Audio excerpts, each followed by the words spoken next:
Welcome to the Book Show, a celebration of reading and writers. I'm Joe Donahue. International best-selling author Nick Hornby is an icon in American pop culture, and his latest book brings his signature wit and appeal to his first nonfiction work in many years. Dickens and Prince, a particular kind of genius, where he studies the cosmic link between these two unlikely creative geniuses. Dickens and Prince is a slim, funny, and addictive look at the art, creativity, and unlikely similarities between Victorian novelist Charles Dickens and modern American rock legend Prince. Where did their magic come from? How did they produce so much that lasted so long? And what might we learn from them? Nick Hornby is the author of 8 best-selling novels, including High Fidelity, About a Boy, and A Long Way Down, as well as several works of nonfiction. He has been Oscar-nominated twice for his screenplays of An Education and Brooklyn. The new book is Dickens and Prince, a particular kind of genius, and it's a great pleasure to welcome Nick Hornby to this week's book show. What a delight to have you on the program. Thank you very much for being with us. Oh, thank you for having me, sir. As you're reading the book, it seems to make perfect sense of why you look at these particular individuals. But give us a sense of what it was for you to pick, out of all of the people, and you list many in the book, of people who had a great impact on you and your life and your work, of why these two stand out. First of all, it was the overproductivity. And I say overproductivity because I think they probably produced too much for their own good, if not for ours. It started when Prince or Prince's estate released a massive Sign of the Times box set a couple of years back, which contained 63 extra songs. There were only 20 on the original album. And this was another 63 that he recorded around the same time. And reading about it, it became clear that he was working on 2 or 3 different albums at the same time. And I remembered that Dickens wrote 2 novels at the same time. So that was what first sparked the link to me. And then I wondered if there was anything else to it. And when I started to think and explore, I found some interesting stuff, I hope. This idea of more, they both subscribe to that philosophy. It seems like they didn't know what else to do with their time apart from work. I mean, a typical day for Prince was to get out of bed and start recording, unless he was on the road, in which case he did a show in the evening, and then after the show he did another show in a club. So he quite often literally played all night and recorded all day when he could. Dickens, you know, those books are monumental, but, you know, there's about 3.5 million words, I think, just in the fiction alone, and that was by no means all he wrote. And he edited magazines, he was involved in social causes, he walked a lot. Famously, he walked to his old hometown about 30 miles in the middle of the night and back again. Neither of them had an off switch. You make the point in the book that you didn't read Dickens until you were at university, and you say, I'm grateful for that fluke of the mid-1970s school syllabus. If I had been forced to study him at school, then his greatness would have eluded me. What was it like the first time you read it? You read Dickens? Well, I was assigned Bleak House to read at college, and I was quite daunted by it. I wasn't a very good student, so I presumed that Bleak House would go the way of most books I'd been assigned and wouldn't get read. But I got absorbed in atmosphere quite quickly, and then I found that there were jokes, and then this enormous mechanism of plot started to move, much to my surprise, and I read it perhaps as a Victorian reader would have read it, just desperate to find out what happened next and to spend more time with these characters. You know, all the books had an enormous cast of characters. You also say in that chapter that, like a lot of people who listened to music in the 70s and 80s, you were aware of Prince. You liked the first hit, and then you lost touch with Prince for a while. Yeah, a little bit. I think the next couple of albums I wasn't so interested in. And then 1999, I kind of found my way back to him. And then after that, I was a very committed fan, up until the time when albums seemed to come every few months and I lost track of them, which was in the 21st century. You say, I love the album Purple Rain, and I went to see the movie on the day it opened, but it was so bad, despite the music and the enthralling performances.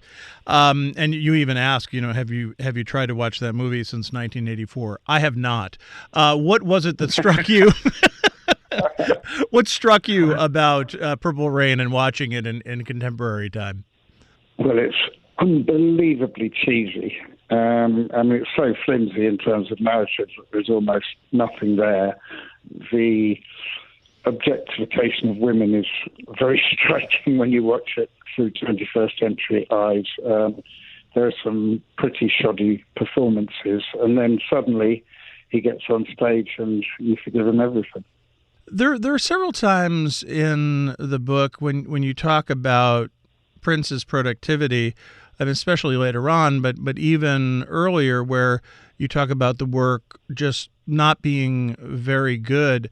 What does that mean about him, that the work that he did create that was so amazing, that is ultimately what stood the test of time?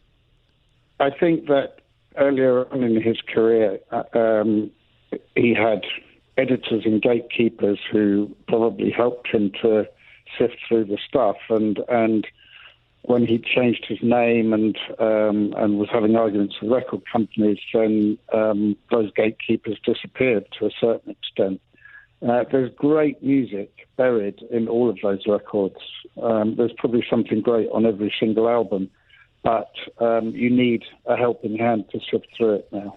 One of the things that you try to look at in the book when it comes to Dickens and Prince, and I mentioned this in the introduction, but what impact did it have on them? Did that idea of creating, of what impact did that have on them? Did that damage them in some way? Well, I think there's a couple of things there. First, I was amazed to learn that towards the end of his career, Dickens could hardly buy a review. I mean, Bleak House was mostly ignored by the literary newspapers, and there was a sense of another one of those 800-page crowd pleasers, because they were crowd pleasers, and people didn't take them that seriously. He was admonished earlier in his career for writing too much, and somebody warned him that he'd go up in the air like a rocket and come down like one too. But, I mean, he never did come down. He stayed famous for the rest of his life, but he was taken less seriously, I think, as a result. Now, the same is true for Prince, that people stopped taking notice. And I think that's the fate of artists anyway, that you hit a moment and you can never recapture that moment. All you can hope is that you're allowed to carry on working, which was true for both of them. They always got their work out there. The other thing that happened to them, I think it probably killed both of them. And it's very interesting that they died more or less within 6 months of each other in terms of lifespan. So neither of them lived till 60. And, when you read about the output and how much it took out of them, you're not really that surprised, I don't think, that they couldn't live a full lifespan. Nick Hornby is our guest on this week's book show. The name of the book is Dickens and Prince, A Particular Kind of Genius. You talk about their childhoods, and of course Dickens is I think well known, and looking at even David Copperfield, which is semi-autobiographical, we know quite a bit about the upbringing of Charles Dickens, and Prince a little less so. Prince, I think, was very successful at controlling the information that came out and what was written about him and what he agreed to do and what he didn't agree to do. So we can only piece bits together, but for one reason or another, he ended up living in the basement of a friend of his, somebody he was in a band with, because he'd sort of fallen out with mother, father and stepfather, or had been abandoned by them, or had got into fights with them. So he had it quite rough too, I think, when he was in his mid-teens. And then you write about the decade of both artists being in their 20s and what they're able to accomplish in that time, which is fascinating because, as you point out in the book, I mean, it obviously makes sense that people do a lot of work in their 20s because they're young and able. Yeah, and pop musicians as well tend to do their best work in their 20s. You know, anyone that we hold up as great, then quite often the greatness resides in those first few years of their career. You know, the Beatles and the Stones and Bob Dylan, and, well, some people didn't live that much longer, so Nirvana and Hendrix and so on. So anyone who does anything great in music later in life usually has a basis of great work in their 20s. I mean, Dickens, you know, novelists, it doesn't happen so often, but Dickens wrote Oliver Twist when he was 24, 25, and he just became extraordinarily popular with everybody. I mean, it seems like just about anyone who was literate read Dickens in the 19th century, and he published in serial form, as we know, and everyone was anxiously awaiting the next installment of these great novels. You say in the book both Purple Rain and Oliver Twist were big hits upon their release, but they were not hits that faded away when the initial enthusiasm wore off. Why do you think that was the case? They both have become basically permanent cultural touchstones. They have, and one of the things that amused me when I was beginning to write the book was that I was watching an episode of the Great British Bake Off, you know, our enormously popular cookery show, and the host mentioned Prince and Dickens separately in the first 10 minutes of the show. I don't suppose anyone else would have noticed apart from me, because I happened to be writing this book at the time. But I thought, how curious that they're so present in people's minds, that they're there all the time as handy analogies. I think with Prince and Purple Rain, the music did still sounds incredibly fresh. He did things that nobody had done before, that combination of rock and funk. I mean, obviously there'd been hints of that with people like Sly Stone, but, you know, Prince took the bass away from When Doves Cry, so it gave it a particularly unique sound, and I think it still sounds great when it's on the radio. Oliver Twist was enormously helped by the 1960s musical. I mean, in fact, talking to people about Dickens quite often, they think that novel is called Oliver rather than Oliver Twist. and it changed his image, I think. He became this rather cuddly musical character, Dickens, and people have plundered the work ever since for film and television, and things get constantly made and remade. So he's still very much a part of popular culture. What do you think it was about Oliver and Oliver Twist that hit people in that way, and was an introduction to Dickens to many people? Well, there was this movie made in the 1940s, a David Lean movie, with Alec Guinness as Fagin, that was actually not released in America for several years because people had problems with the anti-Semitism of the depiction. And in fact, Dickens always regretted the anti-Semitic tropes of Oliver Twist. He rewrote Shylock quite a few times after it was published because he'd upset a couple of Jewish friends. But in the musical, possibly because it was adapted by a Jew and Ron Moody was Jewish himself, they managed to convey something else with that character. And of course, just the sheer joy of the songs. Those songs are so joyful that I think people came to associate Dickens with joy, which, a man who wrote Hard Times and Bleak House, it wasn't always the case that he was a joyful writer. You talk in the book about the serialization, and it started that way. But what was happening is that he was basically doing Nicholas Nickleby and Oliver Twist, was doing them at the same time, right? He started publishing Oliver Twist before the serialization of Pickwick was over, and then he started publishing Nicholas Nickleby before he was done with Oliver Twist. As a writer, as an author, does that blow your mind that you're able, knowing the heft of both of those volumes, of what that must be like to have that going on in your brain simultaneously? Well, that's when I start to think that there's something almost supernatural about him.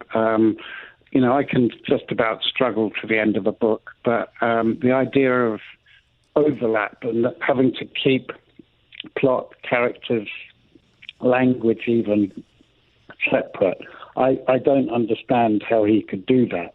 And this is a young man, no formal training in writing, who'd had hard times as a teenager.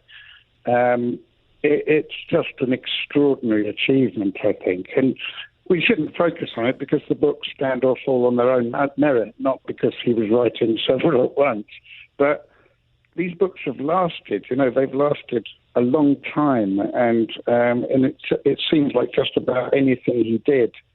There is no obscure Dickens novel, really, apart from Edwin Drood, which he didn't finish. But all the rest are in print and adapted, and they have this permanence in our culture, even though he was, dashing them off, writing two at once, worried about the deadlines, and not really redrafting. And when you look at the manuscript pages, they have lots of marks on them, but he didn't touch them again after they went to the printers for serialization. So it was an extraordinary writing process. And a different process, obviously, than what we do today, and certainly that what you go through, but that idea of really an editor being in that room and in that process, not really a part of the equation. No, I don't think he'd have had much use for editors. And in fact, quite often people say that Dickens would be writing for Netflix or HBO if he were alive today. But I think the one thing that he wouldn't like, and in fact would make the whole thing impossible for him, was notes. You can't write for Netflix and not get notes and studio notes and producers' notes, and he would have become so exasperated that he'd have walked away from the whole thing pretty quickly. Nick Hornby is our guest. His new book is Dickens and Prince, A Particular Kind of Genius. You quote Prince's engineer, Susan Rogers, as saying he was not a perfectionist. He wouldn't have had that output if he'd been a perfectionist. It just poured out of him. He couldn't wait on perfection.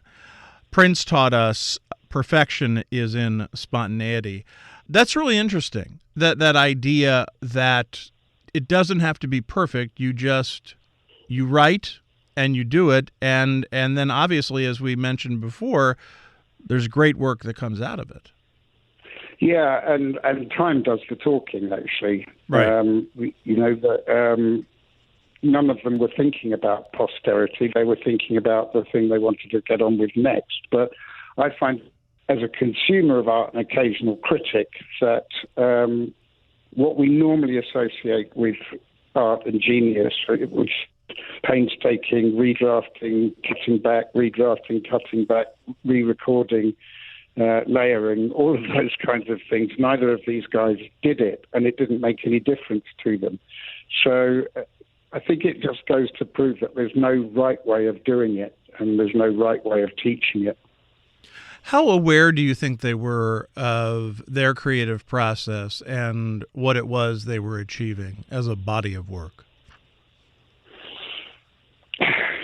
That's an interesting question. I would say not particularly aware. I would say that it was a private conversation they were having with themselves that just happened to have struck a chord with millions of people all over the world. And I think when someone works that much, the sense is that they still haven't found what they're looking for, as you two said, that the thing that almost certainly kept them going was perfection being just around the corner, and that you weren't going to find it through reworking this thing. You had to write the next thing. You talk in the book about the business, and Prince especially had a lot of issues with the business and fights with record companies, and to the point of changing his name to an unpronounceable symbol, among many other fights. Why were those necessary for him, and what does that say about the stamp that he wanted to put on his creativity and on his music? Well, that argument seems to have two sources. One is that he thought he should be paid as much money as the other great stars of the 1980s, particularly Madonna and Michael Jackson. He felt he was the greater artist, and when he saw how much they were getting in the contracts they were signing, he wanted the same, or he wanted more, in fact. And in order to get that amount of money mentioned in the contract, he had to promise all sorts of things that he couldn't deliver, which was mainly hits on the same scale that he'd been having at the end of the 80s, beginning of the 90s, which wasn't the same as his high point, but he was still doing pretty well. So he signed a contract that effectively tied him up in ways he didn't want to be tied up, and that was because he saw the sum of money that was being offered. He wanted to be able to release a record whenever he wanted.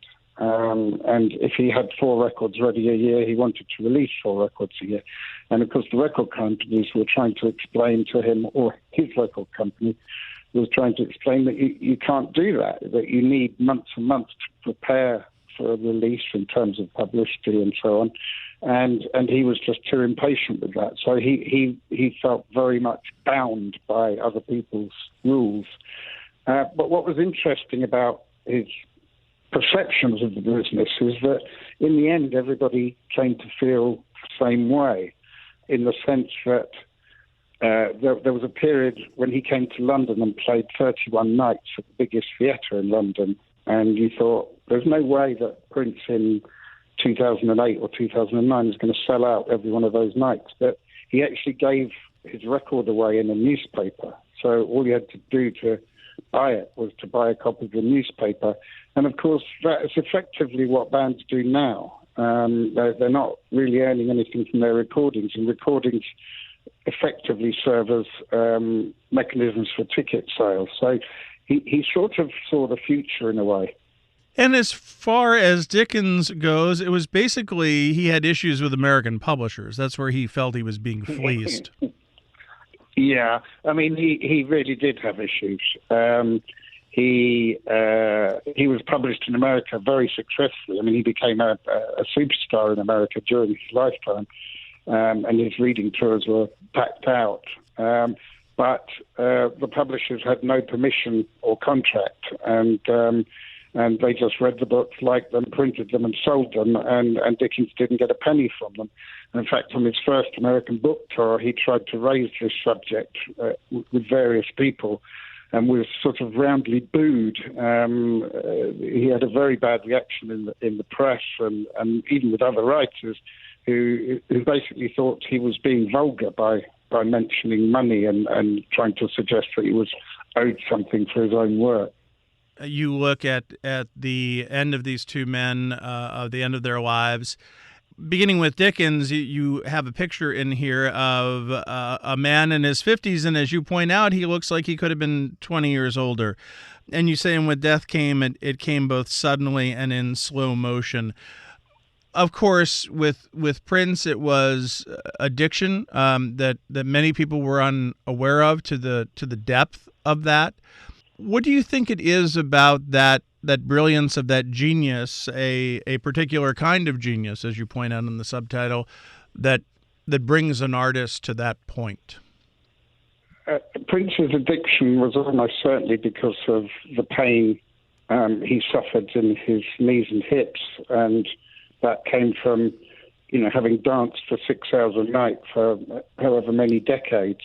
That there was a cost, a physical cost to what he did, and then opiate painkillers took control, and he ended up taking stuff that was from unreliable sources and all kinds of things. I think with both, work killed them.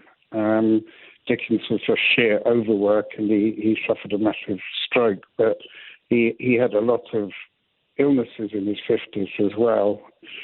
So I think that they were both so driven that they had no kind of self-care regime, which, and by self-care I mean things like sleep and nutrition rather than yoga. Did looking at these two men and the way they work and their output, does that have an impact on you as an artist? Yeah, it's incredibly inspiring in terms of work ethic, I think, in terms of backing your own judgment, in terms of wanting to work hard, and also not worrying about what people think of you now, and that you can't worry about what people think of you in the future. It's just work. I found it both illuminating and encouraging. I'm the same in the sense that I'm not a perfectionist and I can't wait to get on with the next thing. And maybe that's as good a way of doing it as any. And as far as response, that can be what it is. That's not what you're worried about. No. I mean, I think if you write authentically and keep yourself fresh and don't tread over old ground over and over again, but remain true to the spirit of who you are, then if you have an audience, you'll keep it. Nick Hornby's new book is Dickens and Prince, A Particular Kind of Genius. It is published by Riverhead Books.